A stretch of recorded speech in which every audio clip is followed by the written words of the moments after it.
20 years na recorded natin na fire incidents dito from 2005 to 2025, April po ang pinakamaraming Pinamataas. insidente ng sunog.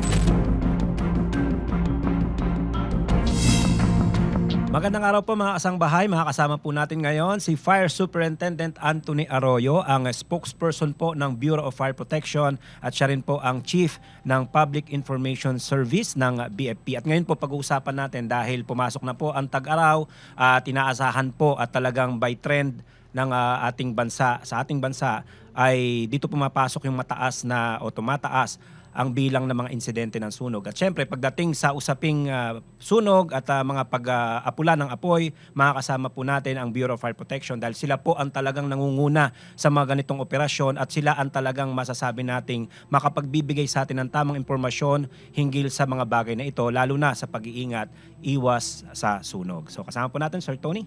Hi Sir Ben, maraming salamat muli sa pag-imbita nyo on behalf of the BFP, no, pag-imbita sa inyong programa at isang karangalan, no, na maging kabahagi ng inyong programa. Yes po, good morning and isang ligtas na umaga sa lahat. Opo. Sir Tony, unahin na agad natin, ano ba ang trend ng insidente ng sunog sa ating bansa? Opo, kung titingnan natin ang trend, nakikita natin dito ang kulay pula, ito po ay month of April. O ibig sabihin, in 20 years na recorded natin na fire incidents dito, from 2005 to 2025, April po ang pinakamaraming Pinamataas. insidente ng sunog dahil kung titingnan rin natin yung graph ng ating pag-asa, ano ba yung talagang mainit na panahon? April po. Kaya ang April nag-average tayo ng 2014 at pangalawa yung pagpasok naman ng tag-init, yung buwan ng Marso na nag-average ng 1,889 no, na fire incident. Kaya kung titingnan din natin, ang pinakamababa ay buwan naman ng September. No, yan yung buwan na pinakamababa na tala ng insidente. In 20 years na pag-aaral na yan, nag-average lamang sa 879. Kaya tamang-tama, tuwing tag-init talaga ay andyan po yung ating mas intensified at komprehensibong programa sa ating prevention campaign. Although talagang we intensify as well yung buwan ng Marso dahil sa paggunita ng Fire Prevention Month. Pero tuloy-tuloy naman ang ating Fire Prevention Campaign buong taon. No? Lalo na yung Abril ang paalala natin sa ating mga kababayan dahil sobrang tag-init na, no, at ipahinga naman yung mga dikuryenteng kagamitan o di kaya huwag basta-basta mag-iwan ng mga pwedeng maging dahilan ng sunog tulad ng open flame, no. Ganun din maglinis sa mga bakuran dahil yung mga tuyong-tuyong mga dahon, tuyong-tuyong mga kagamitan sa paligid ay kahit yung simpleng pag-discard lang ng cigarette butts ay pwede pong cause ng sunog, mga grass fire o di kaya yung mga other rubbish fire na pwedeng maging panganib din sa mga struktura at yung mga ibang establishments. Dun po sa peak na buwan ng April, Sir Tony, ano po ang common cause doon na nakikita natin na kaya tumaas ng yung bilang? Kung pang April? babasihan natin, no, ang previous years ay halos electrical causes talaga. Electrical causes, kasama na dyan yung short circuit, yung arcing, yung loose connection. Ibig sabihin hindi lamang sa wiring system kundi sa mga kagamitan rin na di kuryente at yung mga iba pang mga biglaan na lang na sumasabog, no, yung mga sabihin na natin na hindi di kalidad na mga gadgets at kagamitan. At pangalawa yung open flame. Open flame, ito yung mga kandila na naiwan, na nakasindi. Ito rin yung mga natumbang mga kandila o di kaya yung mga unattended cooking equipment kasi open yung flame na yan. O di kaya yung mga baga na talagang sinasadya natin na sindihan dahil nagsisiga tayo o sinusunog yung mga dahon-dahon, no, dahil sa tuyo ng paligid ay pwedeng kumalat yan o di kaya kahit yung mismong embers na yun or yung mga lumilipad-lipad na may kasamang baga ay pwedeng mag-cause ng sunog yan. Ano po ang mga lugar na madalas nagkakaroon ng insidente ng sunog, Sir Tony? Opo, kung titingnan natin, no, nationwide, ano ba ang percentage na pinakamaraming sunog, no? So, ang pangunahin talaga ay madalas NCR. no, NCR. And anong klaseng area? Ito ba yung mga Okay. kabahayan? Pagdating dyan sa type of occupancy ay single and two family dwelling ang una. Or residential establishments natin or residential structures. Pangalawa yung mercantile or tindahan. Pangatlo yung storage or warehouse. Pang-apat yung industrial. Pero malayo to ha. Ang single and two family dwelling ay umaabot yan kung as to date, no, mga 2,000 plus compared sa pangalawa na mercantile ay nasa 200 lang. Ganun kalayo, no? At followed by magkalapit na yung mercantile, storage, at industrial, may mga ilan. Pag industrial kasi, ito yung mga talagang pagawaan, ito yung mga malalaking sunog rin madalas talaga. Pero meron din talaga tayong malalaking sunog ng residential dahil sa mga densely populated area natin. Hindi lamang dito sa National Capital Region, kahit iba pong riyon na kung saan meron mga metro cities at may mga densely populated area. Sa mga ganyang mga sunog, sir, siyempre meron tayong mga nakikita rin na gaya ng naririnig natin, may sinasadya, meron talagang mga intentional na ginagawa yon. Sa mga ganyan, ano ang pwede nilang kaharaping problema or kaso kung meron man? Para at least malaman ng kababayan natin, hindi ganun kadali yung gagawin mo na manununog ka or sasadyain mo. Yes po, marami po kaming na-file na yan, no? Na mga insidente, arson cases dahil nga sa mandato ng RA 6975 na mandato ng BFP. Kaya po ang halimbawa niyan ay destructive arson, yan po ay reclusion perpetua, no? Pang habang buhay na at may nakulong na po. May nakulong yes po, na. marami tayo na ipakulong sa mga ganon, no? Depende kasi yan sa severity na or involved ng klase ng type of occupancy. Usually pag mga places of assembly, mga publikong mga establishment or mga lugar ay nagpo-fall yan under sa sa destructive arson. At meron din tayong mga simple arson, no? So yun ay hindi siya tulad ng reclusion perpetua, pero mabigat pa rin po ang kaharapin nilang penalty, no? Dahil po ay statutory mga violation at saka yun pa yung mga kaharapin pa nilang mga fine and penalty, no? Kasi Sir Tony, para lang din sa kaalaman ng ating mga kababayan. Minsan kasi parang pag sinabing sunog, ang thinking agad aksidente lang or hindi sinasadya. So meron pong mga karampatang parusa pagka tayo nanadya ng panununog. Yes po, kung napatunayan, Sir Ben, no, na arson, ito po yung talagang with malicious intent, no, na para sunugin intentionally. Pero linawin ko lang, meron din tayo na mga dahil sa reckless imprudence resulting to fire. Meron din tayo mga so ganon. pwede ka rin kasuhan. Halimbawa, nagsiga ka. Opo. Actually ngayon, bawal magsiga eh. Di ba, Yes po, Sir opo. Tony, no? Pag nagsiga ka at yung pagsisiga mo, wala ka namang intensyon manunog. Pero Yes. dahil dun sa ginawa mo, na sunog ang mga kabahayan sa paligid mo, pwede kang makasuhan. Yes po, parang kasi ang arson kasi talagang intentionally, no, setting a fire with malicious intent. Yun. No, pero kung kapabayaan, halimbawa napatunayan natin, ay pwede siya doon sa reckless imprudence naman, no, na resulting to damage of property dahil sa sunog. Kung may namatay pa, Ay, yun po, pwedeng homicide, no? Homicide. So halimbawa mga ganon. Depende po sa yung pag-file natin sa prosecutor's office sa kanilang depende sa investigation pagtanggap sa evidence provided, no, Ah. sa kanilang tanggap doon sa... tanggap, opo.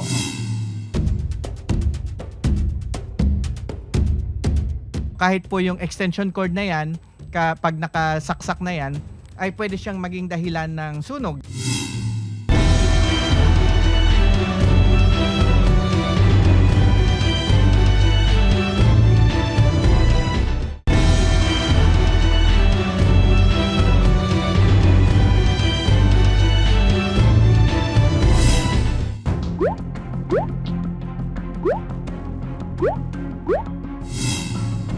Sir Tony, yung pagpasok ng social media era natin, paano to nakatulong din po sa BFP?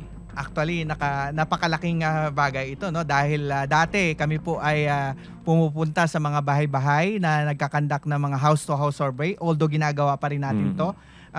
Talagang umaasa lang tayo sa mga leaflets, Yes. no, para maiparating yung gusto nating information na yung campaign natin para maiparating sa ating community.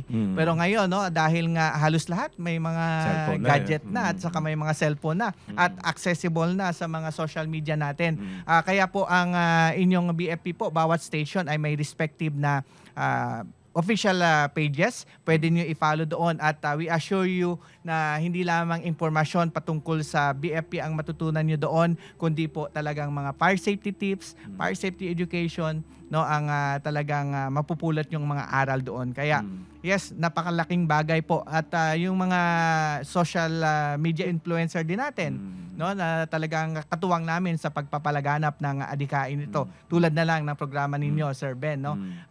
Nakakarating kung saan-saan nationwide po ay mararating natin ang mensaheng ito na sa pag-iwas sa sunog ay hindi ka nag-iisa. Yun po yung tema natin sa taong ito. Opo, although nakatulong pero yung kasi may nakikita tayo minsan magla-live stream but hindi naman nare-report agad din. So may makikita ka sa ganun, Sir Tony. May sunog po dito pero alam niyo naman sa atin pag re-responde natin kailangan natin exact location, saan ba yan, saan ba. 'Di ba? So paano naman yung nagiging negative effect din na mas mapabilis din yung responde natin? Yun nga ang panawagan namin na Sir Ben, no? Bago kayo mag-live video diyan or mag-record ng mga insidente ng mga pwedeng maging anong tawag natin diyan, maging trending. Trending. No, ay unahin niyo po tumawag ng bombero. Unahin niyo po tumawag ng assistance.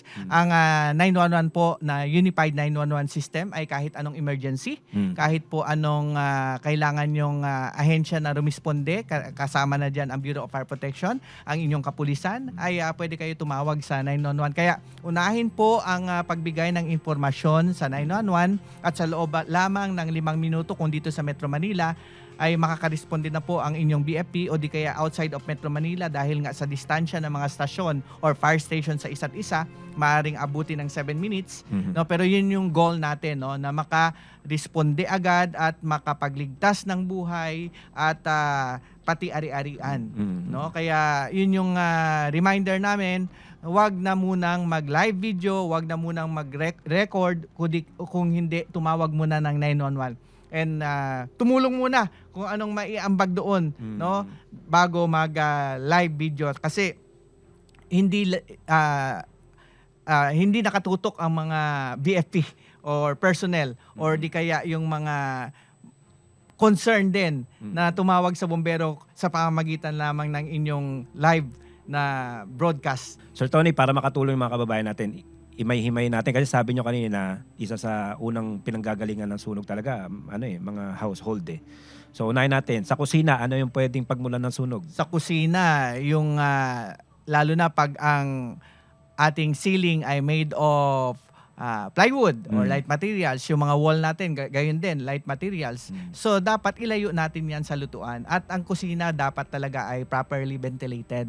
Kasi ang involved dyan ay halimbawa LPG ang madalas natin ginagamit. No, kung hindi man naturally ventilated, ito ay merong mechanical ventilation.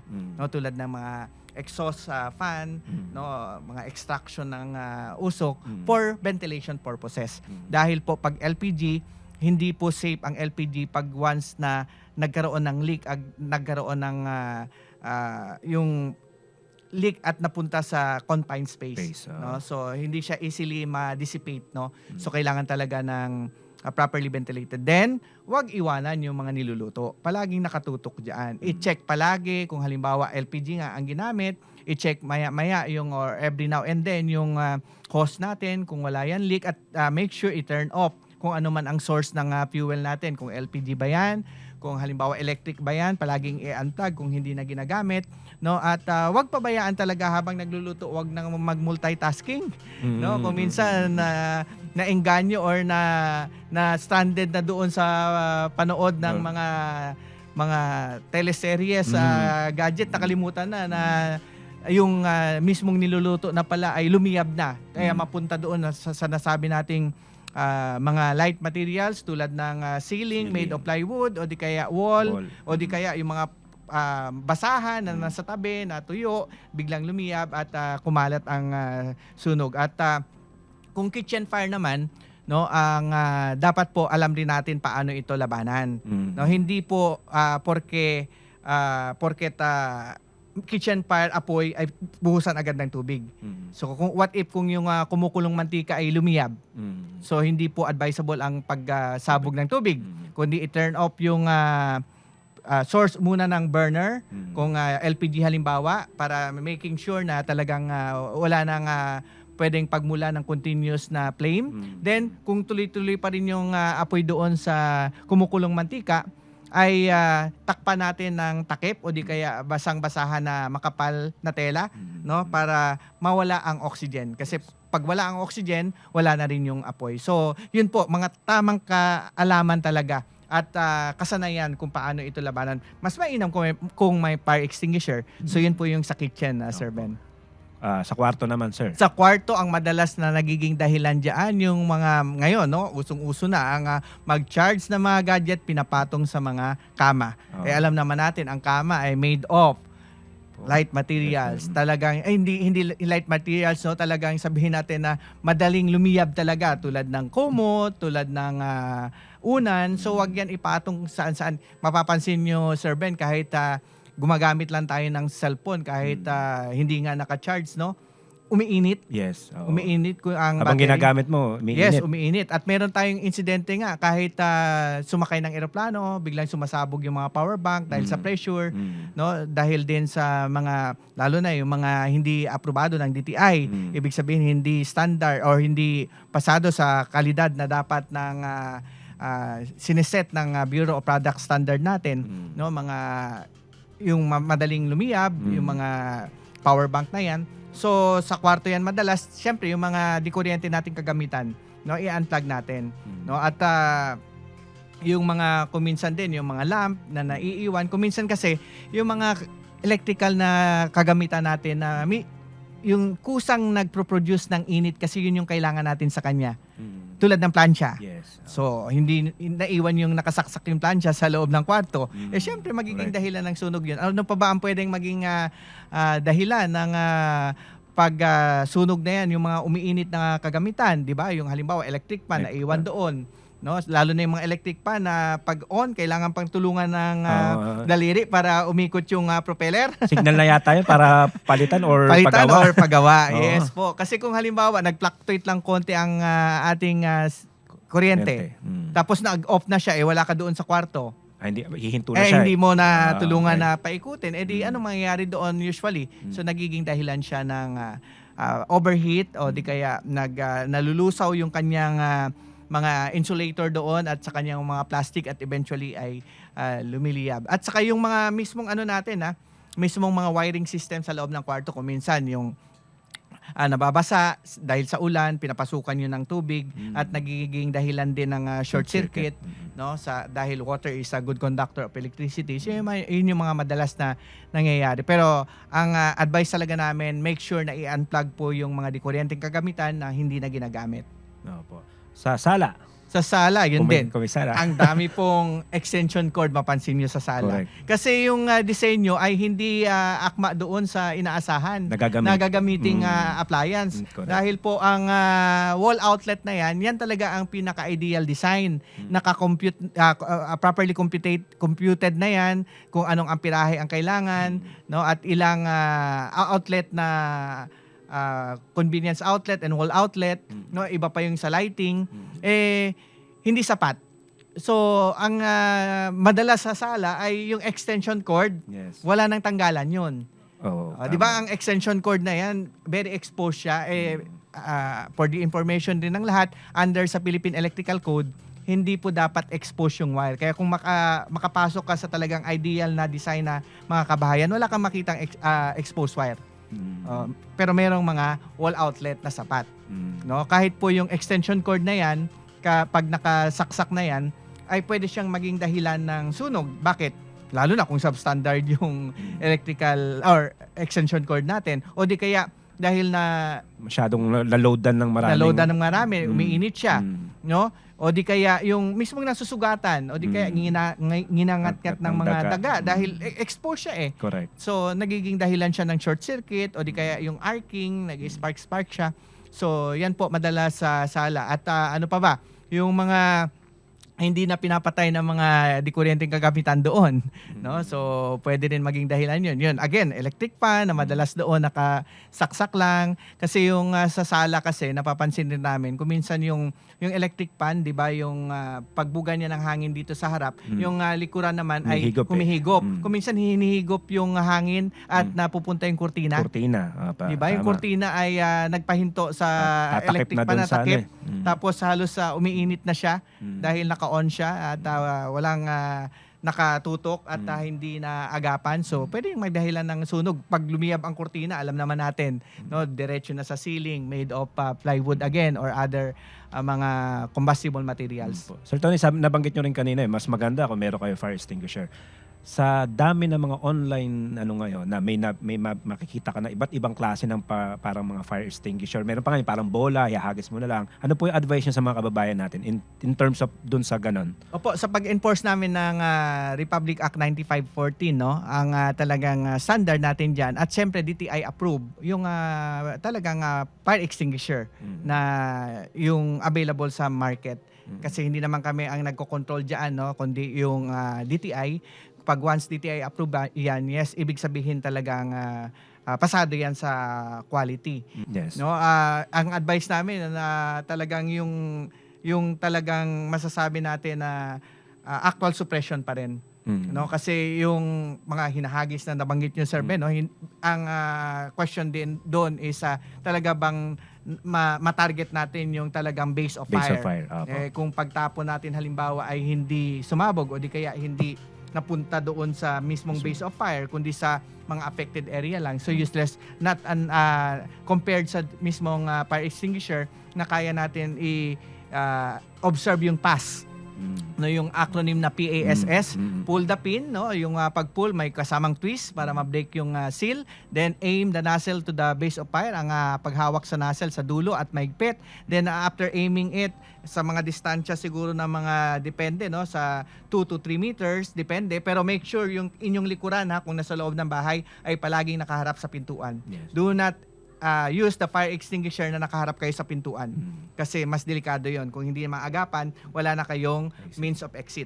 Then, squeeze, no? Then, sweep side by side. Yun yung pass, no? So, mainam pa rin talaga ang may mag-invest sa mga first aid fire protection appliance na yan, tulad ng mga fire extinguisher na yan, yung mga smoke detector para kahit paano may early warning device tayo, no? So, yun po ang mas bigyan natin ng pagkakataon rin na investment para sa protection natin. Para sa kaligtasan. Marami pa tayong pwedeng pag-usapan, Sir Tony. Kaya lang talagang marami pa tayong pwedeng ma-discuss sa ating mga kabayan. Pero sa loob po ng mahigit 20 taon nyo sa BFP, kumbaga doon sa advokasya nyo din na mapigilan yung mga ganyang insidente ng sunog.